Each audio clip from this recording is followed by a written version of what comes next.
নিয়মগুলো শিখে রাখেন, কদিন পরে তো কুরবানি হবে।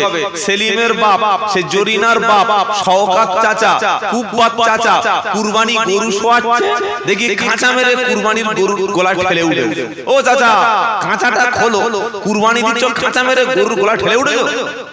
বলছে না, গরু লাফাচ্ছে, তুমি তো বড় বড়। দেখেছেন? এই দেখেন দেখেন, কুরবানি করার আগে বাবা বিসমিল্লাহ বল, ওযু করে নে, ও গরুটার ভালো বল, পশু প্রাণীটাকে সান্ত্বনা দে। হঠাৎ করে বড় বাঁশ চেপিয়ে দিয়ে কাঁচা মারে দিয়ে গরুগুলো ঠেলে ওঠে, গলা চেপে ধরে গেছে, গরু হাত কোনা তাও এই শালা মেরে ফেলে দেবে নাকি? এটা গরু জবাই হলো না, গরু খুন করে দেওয়া হলো। এরকম জবাই কে বলেছে? জবাইয়ের এক নম্বর সুন্নাত তরিকা হলো ছুরিটা ভালো করে ধার দিয়ে নেওয়া। দুই নম্বর সুন্নাত তরিকা হলো কিবলামুখী হয়ে জবাই করা। তিন নম্বর হলো জবাই করনেওয়ালা ব্যক্তি সবাই যেন ওযু অবস্থায় থাকে। চার নম্বর হলো প্রত্যেকটা ব্যক্তি এমন ভাবে গরু কিংবা পশুকে কুরবানি করবে, পশুর যেন কোনো কষ্ট না হয়। বিসমিল্লাহ আল্লাহু আকবার, বিসমিল্লাহ বলা ফরজ, বিসমিল্লাহ আল্লাহু আকবার বলা ফরজ। কোন ব্যক্তি যদি গরু জবাই করে, ছাগল জবাই করে, মুরগি জবাই করে, বিসমিল্লাহ আল্লাহু আকবার যদি ইচ্ছা করে না বলে, ওই অবস্থায় যদি জবাই করে, ও খাবারটা খাওয়া কোনো মুসলমানদের জন্য হালাল না। লিখে রেখেছে হাজি বিরানি। এখন যে হাজি বিরানি বিক্রি করছে, ও মুখে পানি নেয়, জিজ্ঞাসা করে দেখো হাজি বিরানি লিখে রেখেছে, নামাজ পড়ে না, ও জীবনে মক্কা মদিনার দোদ দেখেনি, বলছে হাজি বিরানি। পরে খবর নিয়ে দেখলাম নাম হাজি বিরানি। যারা মুরগি জবাই করেছে, যারা রান্না করেছে, তারা অন্য জাতের লোক, তারা কেউ মুসলমানের বাচ্চা নয়। মুসলমান প্যাকেট দেখেছে হাজি বিরানি, এনে ঝেড়ে দিয়েছে, একবার ভাবেনি যে ওটা কি বিরানি। কিছু বুঝতে পেরেছেন? এবার কিছু বুঝতে পেরেছেন না? পারেন না? এমনি এমনি কি আর হাত তুলে দোয়া করছি কবুল হয় না? হাজি বিরানি নামে তোমার যে কুকুরের বিরানি খাইতে, তুমি তো বুঝতে পারবে। আল্লাহ মাফ করে দিক সকলে, বলুন আমিন, বলুন আল্লাহুম্মা আমিন। সামনে কুরবানি আসছে, প্রত্যেক কুরবানি দাতা যারা কুরবানি দেবেন, প্রত্যেকের নিয়ত থাকে যেন আমার আল্লাহ সন্তুষ্টির জন্য কুরবানি করব, বলুন ইনশাআল্লাহ, বলুন ইনশাআল্লাহ। তাহলে কি শোনাচ্ছিলাম? আমরা মুসলমানরা কুরবানির পশুটাকে কেন জবাই করি? অন্য জাতের মানুষ এক কোপে খ্যাচ করে কেটে দেয়, আর আমরা জবাই করি কেন? কারণটা কি? কোন পশু যখন জবাই করা হয়, গলার দুদিকে দুটো রগ বা শির, এই দুটো কাটা খরচ। ভালো করে কথাটা মনে রাখবেন, এই শির দুটো, রগ দুটো যখন কেটে দেওয়া হয়, খাদ্য নালী আর যেটা শ্বাসনালী, এই যখন চারটে কেটে দেওয়া হয়, পশুর শরীরের রক্তগুলি গল গল গল গল গল গল গল গল করে সব বার হয়ে যায়। বার হয়ে যাওয়ার ফলে কি হয়? শরীরের মধ্যে, একটা মানুষের শরীরে কতটা রক্ত আছে ভাই জানা আছে? 5.5 থেকে 6 লিটার রক্ত আছে। গরু মোষের শরীরে ডবল ডবল রক্ত থাকে। আমরা মুসলমানরা যখন জবাই করি, ভালো করে শুনে রাখুন, কোন অমুসলিম হিন্দু ভাই জিজ্ঞাসা করছে, তোরা গরুটাকে এরকম পুচিয়ে পুচিয়ে পুচিয়ে পুচিয়ে পুচিয়ে পুচিয়ে কাটিস কেন? তোরা তো ছেঁচড়া কেন? আমরা মেরে দিলাম, কোনো কষ্ট হয়? তোরা তো জোর করে পুচিয়ে পুচিয়ে পুচিয়ে পুচিয়ে কষ্ট দিচ্ছিস। এরকম প্রশ্ন করতে পারে না? পারে না? কি উত্তর দেবেন? আল্লাহ বলেছে, আল্লাহ বলে হয়ে গেল। যুক্তিটা কি আছে বার করো। কেউ যখন বিসমিল্লাহ আল্লাহু আকবার বলে, বিসমিল্লাহ জোরে বলে, বিসমিল্লাহ আল্লাহু আকবার, জবাই করা দরকার, শিখে রেখে দেন। রাত 10টার সময় জামাই এসছে মুরগি নিয়ে মসজিদের পাশে, কি হলো? হুজুর বলছে কি হলো ভাই? জামাই এসছে, জামাই এসছে, আমি কি করব? মুরগিটা জবাই করে দাও। কেন? তুই বিসমিল্লাহ আল্লাহু আকবার জানিস না? বিসমিল্লাহ আল্লাহু আকবার বলে যে কোনো মুসলমান নামাজ পড়ুক আর না পড়ুক, ও মাথায় টুপি থাক আর না থাক, মুখে দাড়ি রাখুক আর না রাখুক, ছুরি ধারওয়ালা দিয়ে কাবা শরীফের দিকে মুখ করে বিসমিল্লাহ আল্লাহু আকবার বলে জবাই করে দিলে, নারী হোক আর পুরুষ হোক, খাওয়া হালাল, খাওয়া হালাল হয়ে যাবে। মুরগি জবাইয়ের জন্য ইমাম সাহেবের বলছে মুরগিটা জবাই করে দাও। কেন? বিসমিল্লাহ আল্লাহু আকবার জবাই করতে পারেন না? মুসলমানরা যখন জবাই করে দুবার তিনবার চারবার ছুরি টানলে রক্তগুলো যখন বার হয়ে যায়, রক্তের মধ্যে থাকে ব্যাকটেরিয়া, রক্তের মধ্যে থাকে জীবাণু, যে রক্ত খাওয়া হারাম, ওইটা জবাই করার ফলে ছুরিটা যখন এই গলার দুটো খাবার নলি আর একটা শ্বাস নলি, দুটো নলি যখন কেটে যায়, শরীরের পশুর রক্তগুলো সব যখন মাটিতে পড়ে যায়, যাওয়ার সাথে সাথে পশু পাখি প্রাণীর সমস্ত রোগ জীবাণুগুলো সব হয়ে যায়, খাবারটাও হালাল হয়ে গেল। আর ওই খাবারটা খেলে কোনো রোগ হওয়ার সম্ভাবনা থাকে না, যেটাকে বলা হয় হালাল খাদ্য। জোরে বলুন সুবহানাল্লাহ। বলো যদি খ্যাচ করে মালটা মেরে দিই, যদি খ্যাচ করে মেরে দাও, মুন্ডু থেকে ওর যে হৃৎপিণ্ড, যে হাড়, ওটা বিচ্ছিন্ন হয়ে গেল। যখন বিচ্ছিন্ন হয়ে গেল, পশুটা খুব দ্রুত মারা যায়। জানা যায় না জবাই করলে তাড়াতাড়ি মরে না, ওই খ্যাচ করে কেটে দিলে যখন মরে গেল, ব্রেনটা মরে গেল, ওর হৃৎপিণ্ড হার্ট বন্ধ হয়ে গেল, আর শরীরের রক্ত বার হলো না। রক্ত জমে থাকা মানে ওটা স্বাস্থ্যের জন্য খারাপ। রক্ত জমে থাকা মানে হলো মাংসের মধ্যে রোগ জীবাণু ব্যাকটেরিয়া বিভিন্ন জীবাণু আছে, ওইটা খাচ্ছে আর বিভিন্ন রোগে আক্রান্ত হচ্ছে। তাই বিশ্বের জমিনে মুসলমানরা যারা মাংস খায়, জবাই করে খায়, 100-র মধ্যে 100% হালাল এবং কোন রকম রোগ জীবাণু থাকে না। আর যারা ঝাটকামাল খাট করে মেরে খায়, 100-র মধ্যে 90টা রক্ত শুদ্ধ খাচ্ছে, রোগের বড় বড় জার জীবাণু ছত্রাক ব্যাকটেরিয়া খেয়ে নিচ্ছে। এবার বলুন, আল্লাহ আমাদের যে সুন্দর সিস্টেম দিয়েছে, বিসমিল্লাহ আল্লাহু আকবার বলে ছুরি দিয়ে পুচিয়ে পুচিয়ে জবাই করা, এটা আমাদের জন্য এবং হালাল এবং আমাদের জন্য বিশ্ববাসীর জন্য খাবার ভালো না খারাপ? জোরে বলে ভালো। এবার অনেক হুজুর এটা ঠিক আছে, কিন্তু তো কষ্ট হচ্ছে, পুচিয়ে পুচিয়ে পুচিয়ে পুচিয়ে পুচিয়ে কষ্ট হচ্ছে না ভাই। বিজ্ঞানীরা বলেছে, সায়েন্স বলছে, পশুর শরীরে গলায় যখন দুটো শিরা কেটে দেওয়া হয়, ব্রেনের শিরার সঙ্গে এই যে আমাদের হার্ট অ্যাটাক শুনেন নাই আপনারা? আচ্ছা, আমার বক্তব্য বুঝতে পারছেন আপনারা নাকি? বুঝতে পারছেন তো? না বুঝতে পারলে আমার খুব কষ্ট লাগবে আপনাদের। আমাদের শরীরে যে হার্ট আছে, যখন বিসমিল্লাহ বলে জবাই করে দিচ্ছি, মাথার শিরার সঙ্গে হার্টের যে শিরা বা জয়েন্ট যেটা যুক্ত আছে, ওটা কেটে গেল। যখন কেটে গেল, তখন আমাদের শরীরে যে আঘাত লাগে, ধরুন এখানে আপনার মশা বসেছে, এই মশা যে বসেছে, যন্ত্রণা হয়, কামড়ায়, লাগে না লাগে না? এখানে যে লাগছে সিগন্যালটা কোত্থেকে আসে জানেন? বলতে পারবেন? ব্রেন থেকে। কেন? যাদের প্যারালাইসিস হয়ে যায়, চিমটি কাটলে, কেটে দিলে, ইনজেকশন দিলে মশা বসলে ও ধরতে পারে না। তো মানুষের শরীরে যখন মশা বসে, ব্রেন সিগন্যাল দিচ্ছে, তো পায়ে মশা বসেছে রে, পার পিছনে বুড়ো আঙ্গুলে জোঁক ধরেছে, যায় জোঁক ধরেছে, ছাড়া সিগন্যাল কোথা থেকে দিচ্ছে? ব্রেন থেকে। পায়ে যন্ত্রণা হচ্ছে, সিগন্যাল দিচ্ছে ব্রেন। হাতের আঙ্গুল লেগে ফুলে গেছে, সিগন্যাল দিচ্ছে কে? ব্রেন। তো যখন বিসমিল্লাহ বলে শিরা দুটো কেটে দিচ্ছি, ব্রেনের সঙ্গে হার্টের শিরাটা বিচ্ছিন্ন হয়ে যাচ্ছে, তখন বুঝতেই পারে না যে ওর কোনো যন্ত্রণা হচ্ছে। বলুন সুবহানাল্লাহ। বলে তাহলে হাত পাগুলো ছড়াচ্ছে আর মাল লাফাচ্ছে কেন? লাফানোর কারণ কি? ও শরীর থেকে যখন রক্ত বার হয়ে যায়, অটোমেটিক কোষগুলো লাফাতে থাকে। জবাই আমরা যারা মুসলমানরা করি, কুরবানি যারা আমরা মুসলমানরা বিসমিল্লাহ বলে ছুরি দিয়ে আল্লাহর নামে জবাই করি, এটা সম্পূর্ণ পশুর জন্য নিরাপদ, মাংসটা বা গোশত আমাদের জন্য খাওয়া নিরাপদ। জোরে বলুন না সুবহানাল্লাহ। কোন অমুসলিম যদি জিজ্ঞাসা করে, অন্তত ছোট করে এটা বলে দেবেন, মনে থাকবে ইনশাআল্লাহ, আল্লাহ ছাড়া কারোর নামে কুরবানি জবাই করা যাবে না। এরপর আল্লাহ কি বলছে? ওয়াবিল ওয়ালিদাইনি ইহসানা। আল্লাহর পরে আল্লাহ বলছে, এত মশা কোথায় গেল ভাই? এই মশার বক্তব্য যে মশা চলে আসছে নাকি? শালা কারোর খাওয়া পাচ্ছে না, আমার খেয়ে আদায় করে নিচ্ছে রে। আল্লাহু আকবার। আল্লাহ বলছে আমার পরে কারোর ইবাদত করো না। তারপরে কে? ওয়াবিল ওয়ালিদাইনি ইহসানা। আল্লাহর পরে তোমার আব্বা এবং আম্মা। বলুন সুবহানাল্লাহ। জোরে বলুন সুবহানাল্লাহ। নবীকে প্রশ্ন করা হলো খেদমত করব কার? নবীজি বললেন তোমার আম্মা জানের। তারপরে প্রশ্ন হলো কার? নবীজি বললেন তোমার আম্মা জান, মা। তারপরে প্রশ্ন হলো হে আল্লাহর নবী খেদমত করব কার? নবীজি বললেন তোমার আম্মা জানের। তিনবার বললেন। তারপরে সুম্মা মান, তারপরে কে?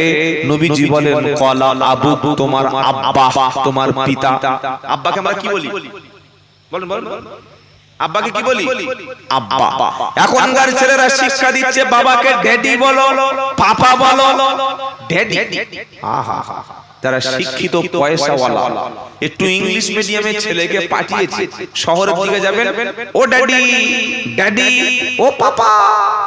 শালা কোন শয়তান? বাপ কোনদিন ড্যাডি হয়? বাপ কোনদিন পাপা হয়? আমরা মুসলমান বাবাকে আব্বা বলি। আল্লাহ পাকের নবী বলে, নবীকে জিজ্ঞাসা করা হলো খেদমত করব কার? তিনবার নবীজি বললেন তোমার মা। দ্বিতীয়বার বলল তোমার মা, তৃতীয়বার বলল তোমার মা, চতুর্থবার বলল তোমার আব্বা। মাকে দিল 75 ভাগ, আব্বাকে দিল 25 ভাগ, মাকে দিল 3 ভাগ, আব্বাকে দিল 1 ভাগ। কেন মাকে 3 ভাগ দিল? কোরআন বলছে হামালাতুহু উম্মুহু কুরহা ওয়া ওয়াদাতুহু কুরহা ওয়া হামলুহু ওয়া ফিসালুহু 30 শাহরা। জোরে বলুন সুবহানাল্লাহ। 26 পারা সূরা হুজরাতে কেন মাকে 3 গুণ ভালোবাসার কথা আল্লাহ বলল? যুবক ছেলেরা বাপ মার সঙ্গে কি ব্যবহার করবে? অধিকাংশ ছেলে বিয়ের পরে সম্পূর্ণ পাল্টি খায়। বিয়ের আগে বলছে মা তোমার জন্য বউ আনতে যাচ্ছি, মা সংসারে খুব কষ্ট হচ্ছে, মা তুমি খুব কষ্ট করে 25টা বছর আমাকে খাইয়েছো, মা 25টা বছর আমার জামা কাপড় কেচে দিয়েছো, আজ 20টা বছর হয়ে গেল, মা রান্না করে খাইয়েছো, মা বউমা এনে এবার তোমার খেদমত করবে, রান্না করে তোমাকে খাওয়াবে, তোমার সংসারে কোনো কাজ করতে হবে না। যখন বিয়ে হয়ে গেল 3 দিন 4 দিন 1 সপ্তাহ পরে নতুন বউমা বুঝতে পারলো 4টে ভাই 3টে বোন, বুড়ো আর বুড়ি কজন? 4 3 7, বুড়ো আর বুড়ি 9, আর স্বামী 1 10। যখন বউমা বুঝতে পারলো 10 জনের সংসারে করা রান্না, স্বামীর কাছে 1 সপ্তাহ পরে কানে কানে বলল স্বামী এত ভারী সংসারে আমার কাজ করা সম্ভব না, কারণ যুগটা তো মোবাইলের যুগ। যে মেয়েরা কলেজে পড়েছে, হাই স্কুলে পড়েছে, অনেক উচ্চ শিক্ষায় শিক্ষিত হয়েছে, ছেলেরা মনে করছে ওই মাল যদি একটা ধরে আনি কত শান্তি পাবো। একবার বাড়িতে এনে দেখো জীবনে রান্না তোমার করে দেবে না, জামা কাপড় তোমার কাচবে না, মোবাইল কানে হেডফোন দিয়ে হেঁটে হেঁটে দুলে দুলে কুমন নাড়িয়ে নাড়িয়ে যাচ্ছে যারা, জীবনে ওরা সংসারের কোনো কাজ করতে পারে না। স্বামীর কানে কানে কুমন্ত্রণা দিয়ে বলল এই 10 জন সংসারে রান্না আমার দ্বারাই সম্ভব নয়, তুমি পারলে তোমার মাকে রান্না করে খাও, তা না হলে চললাম বাপের বাড়ি, রইল ভোলা রইল ঝোলা, চললাম ভোলা বাপের বাড়ি। কি বুঝলেন বলেন? নবী বলছে শোনো আমি আল্লাহ সিদ্ধান্ত করে দিয়েছি, ও আমালাতুহু উম্মুহু কুরহা ওয়া ওয়াদাতুহু কুরহা। এইবার ফ্যানটা বন্ধ করতে হবে। আর বলুন তো আমার এমনি গলাটা চেপে আছে, যখন একটু ঘেমে যাব আবার চালাবো, ঠিক আছে?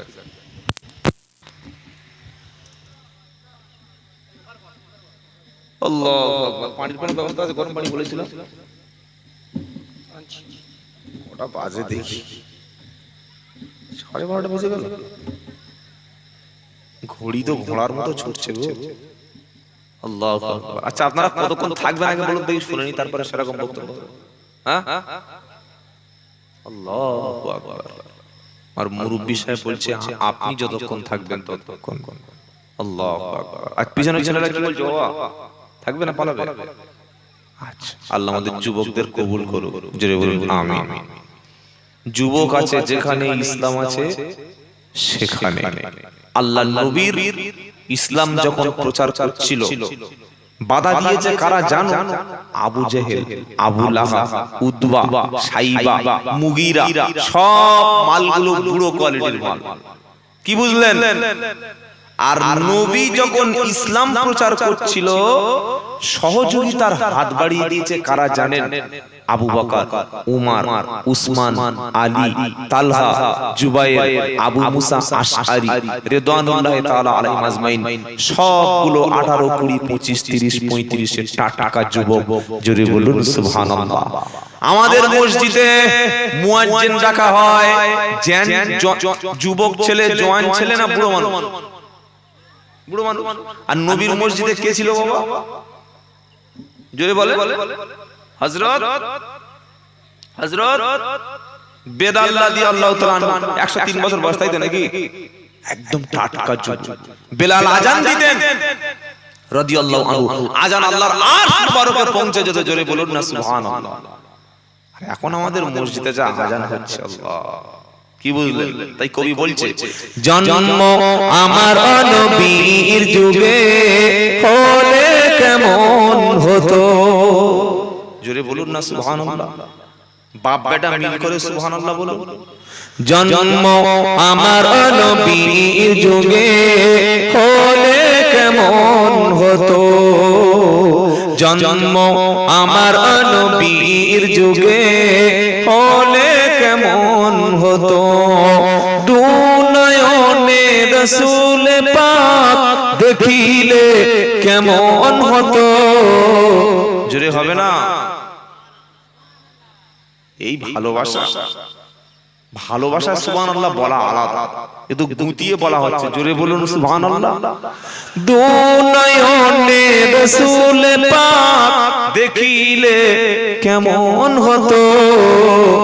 এ বাবা জন ছেলে রে, বাবা তোর সামনে তো একটু মুখ করে দেখি।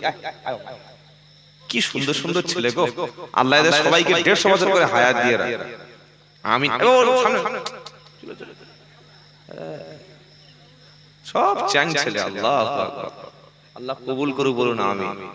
চ্যাং ছেলে আর চ্যাং মেয়ে, তবে তো বাজার জমে, তাই তো নাকি? জীবনে বোনের হাতে জলসার দিন 50 টাকা দেয়নি, আর একটা মেয়ে দেখতে পেয়েছে ফুসকলার বলছে। কি বলছে? ইশারা বলো ভরিয়ে দে। কি বলছে বলো? ভরিয়ে দে। আর মেয়েরা দেখবেন জলসার দিন খালি ফ্রিতে ফুসকা খায়। কি খায় না? খায় না? এ বাবা ছেড়ে খেয়েছে তো আল্লাহ কবুল করে বলুন আমিন। যদি খাইয়ে কাউকে জান্নাত পেতে হয়, নিজের ভাই আর বোনকে খাওয়াবেন, নিজের মাকে খাওয়াবেন, আল্লাহ জান্নাতের দরজা খুলে দেবে। জোরে বলুন সুবহানাল্লাহ। আর এই বাজারে যে মেয়েগুলো ঝেড়ে খাচ্ছে, ইমাল একটাও তোমার হবে না বাবা। কি বুঝলেন? কবি বলছে, জন্ম আমার নবীর যুগে হলে কেমন হতো, দুনয়নে রাসূল পাক দেখিলে কেমন হতো, জন্ম আমার নবীর যুগে হলে কেমন হতো। জোরে বলুন সুবহানাল্লাহ। আসিত ভেসে হযরতে বেলালের মধুর আযান, আসিত ভেসে হযরতে বেলালের মধুর আযান, যে আজানে ছিল এমন প্রেম মুগ্ধ রহমান, দয়ার নবীজির পিছে নামাজ পড়লে কেমন হতো, দয়ার নবীজির পিছে নামাজ পড়লে কেমন হতো, জন্ম আমার নবীর যুগে হলে কেমন হতো। জোরে হবে না সুবহানাল্লাহ। দিনী কত আলোচনায় থাকতাম আমি অদম, দিনী কত আলোচনায় থাকতাম আমি অদম, সামনে রাসূল পাক হতো, পাশে সাহাবীগণ আবু বকর ওমর উসমান আলী, সঙ্গী কেমন হতো, জন্ম আমার নবীর যুগে হলে কেমন হতো, লা ইলাহা ইল্লাল্লাহ। মুহাম্মাদের সঙ্গে বলুন না একবার, লা ইলাহা ইল্লাল্লাহ, লা ইলাহা ইল্লাল্লাহ মুহাম্মাদুর সাল্লাল্লাহু আলাইহি ওয়াসাল্লাম। কি কথা শোনাচ্ছিলাম বাবা? বাপ মাকে কেন 3 গুণ বেশি ভালোবাসতে হয়? 1 নম্বর কারণ নবী কি বলছেন? কোরআন, হামালাতুহু উম্মুহু কুরহা ওয়া ওয়াদাতুহু কুরহা। 1 নম্বর কারণ হলো তোমার মা, তোমার গর্ভে ধারিণী মা তোমাকে 9 থেকে 10 মাস পেটে রেখেছে। সুবহানাল্লাহ। একটা জীবিত মানুষ আর একটা জীবিত মানুষকে পেটে রাখা কতটা কষ্ট, এটা মা ছাড়া পৃথিবীতে কেউ বুঝতে পারে না। যেদিন মায়ের 7 মাস থেকে 8 মাস বাচ্চা পেটে হলো, সেদিন থেকে মা খাওয়া ছেড়ে দিয়েছে, সেদিন থেকে মা ঘুমানো ছেড়ে দিয়েছে। মা সেদিন থেকে ঘুমাতে পারে না, মা সেদিন থেকে খেতে আর পারে না। যেই মুখে দুটো খাবার দেয় সাথে সাথে বমি হয়ে যায়। রাত্রে বেলা আমি এবং আপনি মায়ের পেটে যখন ছিলাম, মা সবে মাত্র শুয়েছে, সঙ্গে সঙ্গে মায়ের পেটে একটা লাথি দিয়েছি। মা ঘুম থেকে দাঁড়িয়ে সারা রাত কেঁদেছে, পেটে হাত দিয়ে যন্ত্রণা ছটফট করেছে আর বলেছে, আল্লাহ যত কষ্ট আমার জীবনে হয় হোক না কেন, আমার সন্তানের কোনো ক্ষতি যেন হয় না। জোরে বলো সুবহানাল্লাহ। 2 নম্বর হলো হামালাতুহু উম্মুহু কুরহা ওয়া ওয়াদাতুহু কুরহা। আল্লাহর নবী বলছেন 2 নম্বর হলো তোমার মা গর্ভে যখন তোমাকে ডেলিভারি করে, যেদিন তুমি দুনিয়াতে ভূমিষ্ঠ হলে সেদিনটা ছিল তোমার মায়ের মৃত্যুর দিন। কিসের দিন? জোরে বলো, মৃত্যুর দিন। আজ মায়ের মুখের উপরে বড় বড় কথা বলো, মা তুই কি করেছিস, আমাকে কি দিয়েছিস, আমার সংসারে তুই কি করেছিস মা, এমন কথা মুখের উপরে কোন লজ্জায় বলো?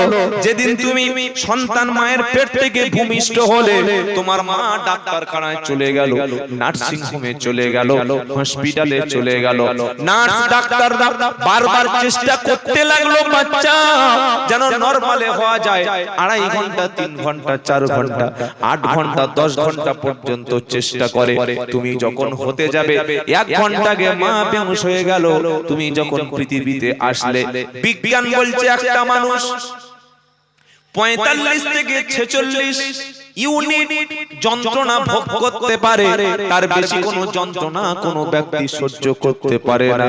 কিন্তু মায়ের সন্তান যখন হয় তখন 57 থেকে 58, 57 থেকে 58 ইউনিট যন্ত্রণা একজন গর্ভধারিণী ডেলিভারি মা সেদিন ভোগ করে।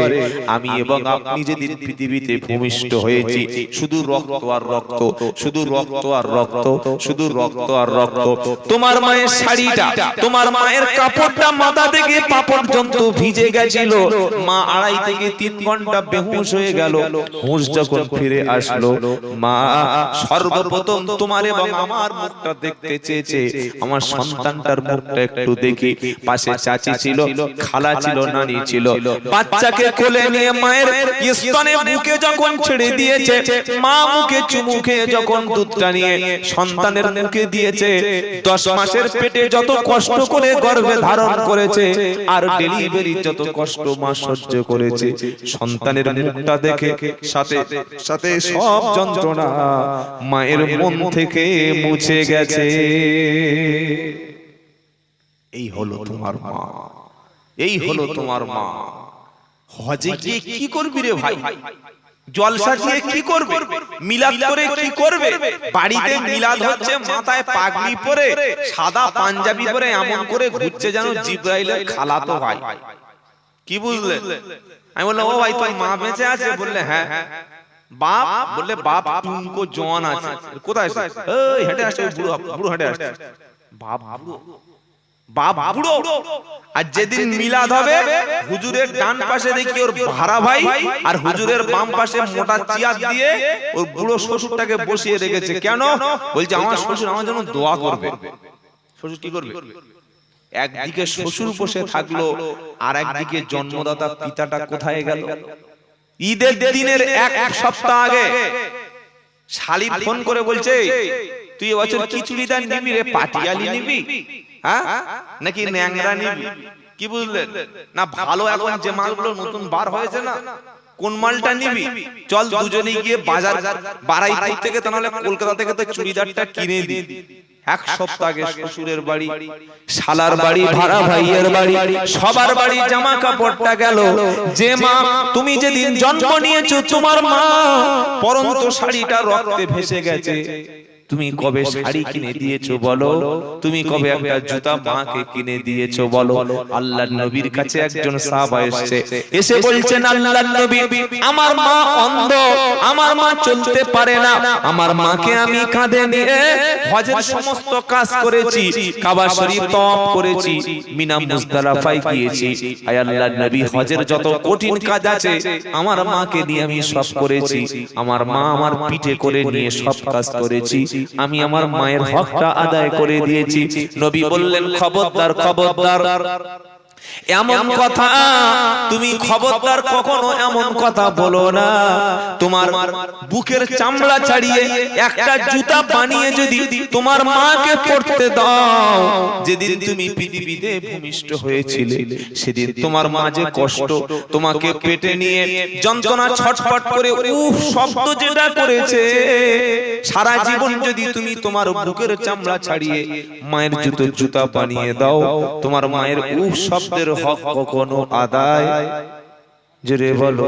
বাপ হলো তোর কাবা শরীফ, মা হলো তোর মদিনা, জোরে সুবহানাল্লাহ বলো।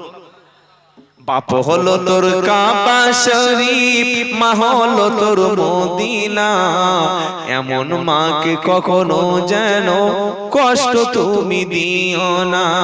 বাপ হলো তোর কাবা শরীফ, মা হলো তোর মদিনা, এমন মাকে কষ্ট যেন কখনো তুই দিও না। খেতে চাইলে খেতে দিবি, খেতে চাইলে খেতে দিবি, দেরি যেন করবি না। জোরে হবে না সুবহানাল্লাহ? মার খিদে লেগেছে 12টায় 3টের সময় ভাত দিচ্ছে, ও খা। কত বড় মায়ের ভক্ত একবার দেখ, কি বুঝলেন? খেতে চাইলে খেতে দিবি, দেরি যেন করিস না।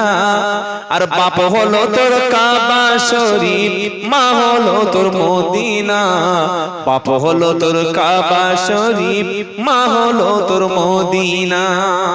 জোরে বলুন সুবহানাল্লাহ।